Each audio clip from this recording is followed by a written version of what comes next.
چلیں اب ہم سبق مرزا محمد سعید کا آغاز کرتے ہیں، لیکن بچے اس کا آغاز کرنے سے پہلے میں آپ کو اس کے بارے میں کچھ بتانا چاہوں گی کہ یہ سبق جو ہے وہ صنف ادب کے لحاظ سے ایک خاکہ ہے۔ اب خاکہ کیا ہوتا ہے؟ خاکہ کسی شخص کی زندگی کے کچھ پہلوؤں کو اس طرح نمایاں کرنا کہ اس کا تعارف بھی ہو جائے مگر وہ اس کی سوانح نہ ہو، خاکہ کہلاتا ہے۔ خاکے میں اس شخص کے افکار و کردار، خوبیوں اور خامیوں پر روشنی ڈالی جاتی ہے۔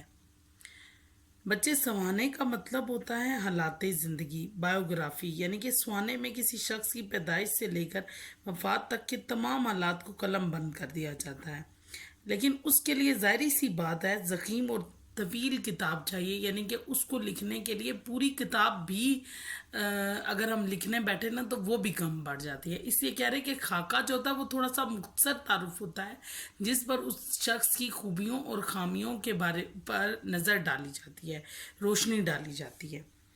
امید ہے کہ آپ کو سمجھ آ گیا ہوگا کہ خاکہ کیا ہوتا ہے۔ چلیں اب ہم چیپٹر کا آغاز کرتے ہیں۔ سبق مرزا محمد سعید۔ بچے، اس سے پہلے آپ لوگ پینسل اٹھائیں اور یہ حوالہ متن لکھ لیں، اس سبق کی انفارمیشن ایک جگہ لکھ لیں۔ حوالہ متن، سبق کا عنوان مرزا محمد سعید، مصنف کا نام یا مصنف۔ بچے مصنف صرف لکھ لیں تو زیادہ بہتر ہے۔ مصنف شاہد احمد دہلوی، صنف خاکہ، ماخذ گنجینہ گوہر۔ صنف یعنی کہ ادب کے لحاظ سے یہ سبق کیا ہے؟ خاکہ ہے۔ ماخذ یعنی کہ وہ مصنف کی کون سی کتاب سے لیا گیا ہے، تو کتاب کا کیا نام ہے؟ گنجینہ گوہر۔ اب ہم سبق کا آغاز کرتے ہیں۔ صبح اخباروں میں یہ خبر پڑھ کر دل دھک سے رہ گیا، دل پریشان ہو گیا کہ پروفیسر مرزا محمد سعید کا آج سوئم ہے۔ خاموش زندگی، خاموش موت۔ مرزا صاحب کی علالت مزاج یا مرض الموت کی اطلاع اس سے پہلے کہیں سے نہیں ملی۔ علالت کہتے بیماری، مرض الموت ایسا مرض جو موت کا سبب بن جائے۔ حد یہ کہ پرسوں وہ رحلت فرما گئے یعنی کہ وفات پا گئے، اور ان کے سینکڑوں بے شمار دوستوں اور قدردانوں قدر کرنے والے کو اس سانحہ ارتحال کی خبر نہ ہوئی۔ سانحہ ارتحال موت کا واقعہ، یعنی کہ ان کے موت کے واقعے کی کسی کو خبر نہیں۔ افسوس، اتنا بڑا صاحب کمال ہم میں سے اٹھ جائے اور اس کی سناونی ہم تک نہ پہنچے۔ سناونی کہتے ہیں موت کی خبر، اور صاحب کمال خوبیوں والا۔ کتنے بے خبر ہیں ہم لوگ، زندہ قوموں کا یہ شعار نہیں ہوتا، شعار طریقہ نہیں ہوتا۔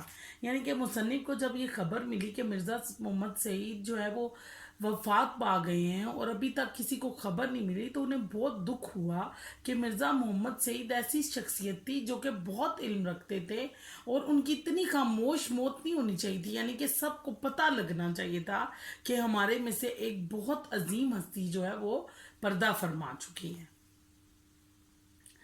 جو لوگ، یعنی کہ وہ یہ ہمیں بتا رہے کہ جو زندہ قومیں ہوتی ہیں نا، ان کے یہ طور طریقے نہیں ہوتے، وہ اپنے اہل کمال یعنی خوبیوں والے لوگوں سے کبھی غافل نہیں ہوتے۔ ایسی غفلت مجرمانہ ہوتی ہے، کوتاہی جو جرم کی وجہ بن جائے۔ شاید یہ ہماری غفلت ہی کی سزا ہے کہ مرزا صاحب کو یوں ایکا ہم سے چھین لیا گیا۔ ایکا مین اچانک۔ عالم کی موت عالم کی موت ہوتی ہے، ابھی ہم کو اس کا اندازہ نہیں ہو سکتا۔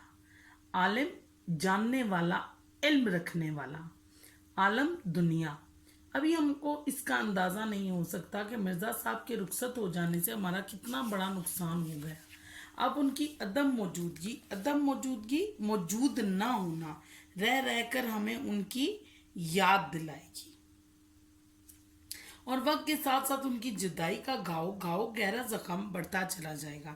مرزا صاحب بہت ہی خاموش کام کرنے والوں میں سے تھے، یعنی اتنے خاموش کہ خود ان کے زمانے کے اکثر لوگ بھی ان کے علمی اور ادبی کارناموں سے واقف نہیں ہوئے۔ دراصل خود مرزا صاحب شہرت سے گھبراتے تھے، شہرت سے گھبراتے تھے، مشہور ہونے سے گھبراتے تھے، اور پبلک پلیٹ فارم عوام کے سامنے آنا پسند نہیں کرتے تھے. کام کرتے تھے ستائش کی تمنا یعنی کہ تعریف کی خواہش کو دل سے نکال کر، اور صلے کی پرواہ کیے بغیر، یعنی کہ مجھے اس کے بدلے میں کچھ حاصل ہو اس کی پرواہ کیے بغیر وہ کام کیا کرتے تھے. اپنا کام کرتے تھے اپنی تسکین کے لیے، تسلی کے لیے کام کرتے تھے، اس لیے کہ انہیں کام کرنا ہوتا تھا.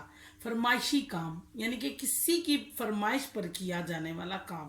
فرمائشی کام انہوں نے ساری عمر نہیں کیے.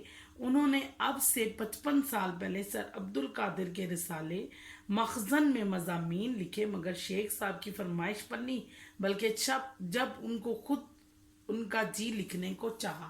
یعنی کہ بچوں اس میں بتایا جا رہا ہے کہ مرزا صاحب جو تھے نا، ان کو اپنے کام کرنے کا بہت شوق تھا، اور وہ اپنی خوشی، اپنی تسکین، اپنے شوق کے لیے لکھا کرتے تھے. وہ کسی کی نمائش کو یعنی کہ کسی کو دکھانے کے لیے، دکھاوے کے لیے وہ نہیں لکھا کرتے تھے. وہ جو کام بھی کرتے تھے اپنے شوق سے کیا کرتے تھے. آخر میں انہوں نے بات بتائی ہے کہ جب انہوں نے سر عبد القادر کے رسالے مخزن میں مضامین لکھے، لیکن وہ ان شیخ صاحب کی فرمائش پر نہیں لکھے، انہوں نے تب لکھے جب ان کا دل کیا کہ وہ یہ لکھ لیں. اگلے صفحے پر چلتے ہیں.